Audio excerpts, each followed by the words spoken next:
महारानी मंदोदरी, तुम कहा करती थी कि सीता में ऐसी कौन सी बात है जिसके कारण उसके प्रति मेरा नेह इतना अधिक है?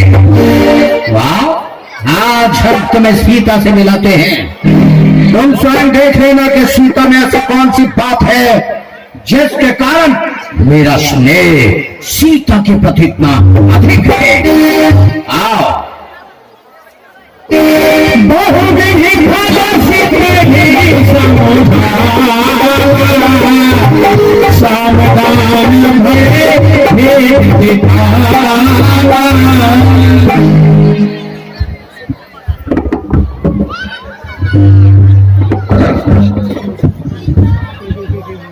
आदिशक्ति सीते, तुम्हें प्रणाम। जगत जननी सीते, तुम्हें प्रणाम। भूदेवी सीते, तुम्हें प्रणाम। ये क्या? कोई किसी के सामने बार बार अपना शीश झुकाए, कोई अपनी आंखें भी ना उठाए। इस अकेली को प्रणाम करने क्यों आए हो? दीपक को देखकर पतंगे उस पर दौड़ पड़ते हैं। इसका परिणाम वह जलकर राख हो जाते हैं। मुझे चलाकर कब आराम पाओगे? जब मेरे प्यारे श्री राम आएंगे। राम सागर पार कैसे आएंगे? बस सागर पार करने वाले ईश्वर लाएंगे। ठीक है, तुम एक फूल हो लेकिन तुझमें खुशबू नहीं। तुम इंसान हो लेकिन तुझमें इंसानियत की बू नहीं। सीते सीते सीते, तू परम सुंदरी है लेकिन तेरा दिल पत्थर के जैसा कठोर है। तुम योद्धा नहीं, एक चोर हो तुम। ऐसे शब्दों से संबोधन रावण को आज तक कोई नहीं किया। मैं तुमसे स्नेह रखता हूँ, तेरी कृपा प्राप्त करना चाहता हूँ, इसलिए तेरे इन कठोर वचनों को मैं सहन कर चाहता हूँ। इसलिए मेरा कहना मान ले, एक बार अनुराग से मेरी ओर अपनी दृष्टि डाल दे, बस रावण की सारी आकांक्षा पूरी हो जाएगी। सुन सीते सुंदर मुखी, चपल नयन चित चोर, एक बार अनुराग से देख ले मेरी ओर। मझधार में मेरी नौका है, तो पार लगा दे ऐसी ते, जिस राह में सच्ची राहत है वह राह दिखा तो ऐसी नहीं। सर के पास दृष्टि एक बार किंचित मुस्का दे ऐसी ते, जिस राह में सच्ची राहत है वह राह दिखाओ तो ऐसी। चल रे पापी पापी, कमी कर बकवास, धनुषिया की बाती कर ले दिल में याद।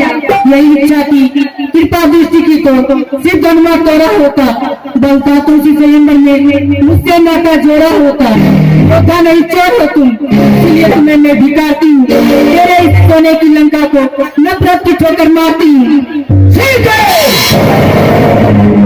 जब भी मैं तुम्हारे पास आया हूँ, तुमने ऐसे ही अपमानित करके मुझे ठुकराया है।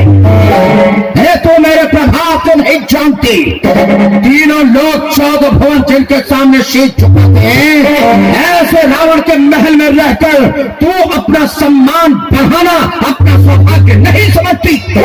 सीता, रावण के महल में रहने को तो देवरानियां तरसती हैं। मेरे द्वार पर काल भी ऊंचे स्वर से नहीं बोल सकता, और तुम रावण को बार बार प्रताड़ित करती हो, ऐसे अपमानित करती हो। याद रखो, यहाँ मेरी आज्ञा के बिना तुम्हें कुछ भी प्राप्त नहीं हो सकता। यदि तू चाहे भी तो मृत्यु तुझे नहीं आ सकती। मेरी आज्ञा के बिना तुम्हें मृत्यु भी नहीं आएगी। इसलिए अपनी जिद छोड़ के और मेरा कहा मान ले। सारे संसार का वैभव, तीनों लोगों का ऐश्वर्य मैं तुम्हारे चरणों में डाल दूंगा। सीता, मैं तुम्हारे कृपा का पात्र हूं, इसीलिए तुम मेरे ऊपर अपनी कृपा की दृष्टि डाल दो। तुम्हारी ये अवस्था देखकर मेरे मन पर क्या बीतती है ये केवल मैं ही जानता हूँ। अरे तुम्हारा कई दिनों तक भूखा रहना, उपवास करना, निरंतर चिंता करते रहना, मैंने वस्त्र पहनना मुझे नहीं सुहाता। यदि तुम मेरा कहा मान लो, मेरी शरण में आ जाओ, तो तुम्हारे लिए रेशमी वस्त्र, शीतल पेय, मधुर और मीठे स्वादिष्ट भोजन, अनेकों प्रकार के आभूषण, स्वर्ण जड़ित मणिमाणिक्यों से जड़ित आभूषण तुम्हारे चरणों में प्रस्तुत कर दिए जाएंगे। और यदि तुमने मेरा कहा नहीं माना तो फिर ऐसी चंद्रहास से तेरा गला काट देंगे। रावण सुन, क्या जुगनू के प्रकाश से कमली कभी खिल सकती है? तो ऐसा ही मन में मत समझ ले। अरे पापी, एक तरह स्त्री को सीने आसन से चुरा ले आए और अपने आप को भी समझते पापी। अरे पापी, यदि तुझमें बल होता तो मेरे पति से बलपूर्वक जीत कर मुझे यहाँ पर लाते। यदि तुझमें बल होता तो सिर्फ जुलूस तोड़कर मुझे यहाँ बुलाते। एक चोर की भांति एक तरह स्त्री को सीने आसन से चुरा ले और अपने आप को भी समझते पापी। मेरे पति तुम्हारी तरह कायर नहीं है। मैं कहती हूँ पापी, मुझे अब भी यहाँ से लौटा दे। मेरे पति बन से तुम्हें कोई नहीं बचाएगा और तुम्हारे यहाँ गस्ती में चलाकर भस्म कर देगी। बार बार मुझे अपमानित करने वाली सीता, मैं जान गया कि मैं तुम्हें जो सम्मान देना चाहता हूँ वो सम्मान के योग्य हो नहीं। तुम मृत्यु चाहती है, मृत्यु, तो यही सही, हम तेरे दुखों का अंत कर देंगे। यदि तो मृत्यु ही चाहती है तो आज तेरी सारी आकांक्षा मैं पूर्ण कर दूंगा। इसी चंद्रहास से तेरा गला काट दूंगा। अरे पापी चल, तू पशुबल पे उतारता है, पिंजरे बजी सिंह को नंगी तलवार दिखलाता है, कन्नानी को हर कर लाना क्या बलमानों की बातें हैं? तलवार उठाना अबला पर क्या मर्दों की बातें हैं? मत समझा के लिए है सीता, इस मालिक है साथ सदा, रोम रोम में रग रग में रघुनाथ सदा। उस रोम रोम में रघुनाथ का पास है, वो रोम ही मैं काटता दूंगा। जिस मन में रावण के लिए इतना विष भरा हुआ है उसे हम समाप्त कर देंगे। जिस मुख से तूने रावण को ऐसे प्रताड़ित किया है, अपमानित किया है और अपमानजनक शब्द बोले हैं, वो मुंह ही सलामत नहीं रहेंगे।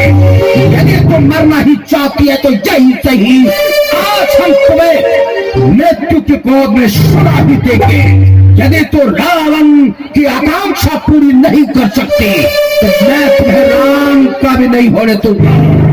ये तैयार हो जाओ, कहीं भी बुझावा। आप जैसे वीर पुरुष, आप जैसे तीनों लोग के राजा, यदि एक अबला और निसहाय स्त्री पर अस्त्र उठावे तो यह आपको शोभा नहीं देता। और एक निसहाय नारी यदि रावण को इस प्रकार बार बार अपमानित करे तो क्या ये सहन करने योग्य है? स्वामी, नीति ये भी कहती है कि स्त्री के ऊपर हाथ डालने से पाप लगता है। सीता ने आवेश में आकर जो आपसे असद भाषा कहे हैं, आप उसे मेरे ही तरफ से क्षमा कर दीजिए। और सीता तो इस समय आपकी अतिथि बनकर आई है, इसे तो उसी प्रकार आदर और सम्मान मिलना चाहिए। अच्छी बात है, यदि तुम कहती हो तो आज हम सीता को नहीं मारेंगे। सीता, महारानी मंदोदरी के निवेदन के कारण आज मैं तुम्हें जीवित छोड़ रहा हूँ, लेकिन याद रखो, एक मास के अंदर यदि तुमने मेरा कहा नहीं माना तो फिर मैं तेरी बोटी बोटी काट कर अपने हाथ से बांट दूंगा।